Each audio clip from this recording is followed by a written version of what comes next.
Sa ikalawang araw ng balik sesyon sa Kamara, muling tinuligsa sa plenaryo ang Senado sa pagkaantala ng impeachment proceeding laban kay Vice President Sara Duterte.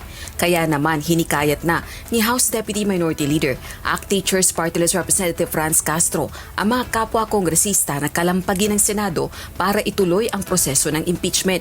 Sa gitna ito ng mga usap-usapan na posibleng mamatay na ang impeachment case sa Senado. Kasunod ito ng pagkaantala sa presentation ng Articles of Impeachment at pag-convene sa Senado bilang isang impeachment court.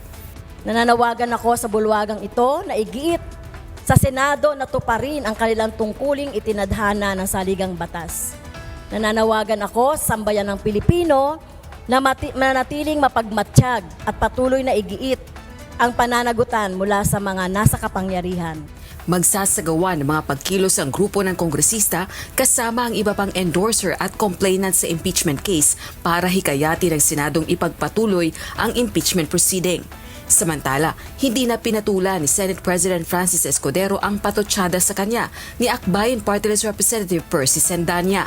Every day of delay sends the message that the Senate leadership is either afraid of Vice President Sara Duterte or worse, actively protecting her. Ginagawa namin kung ano ang trabaho namin.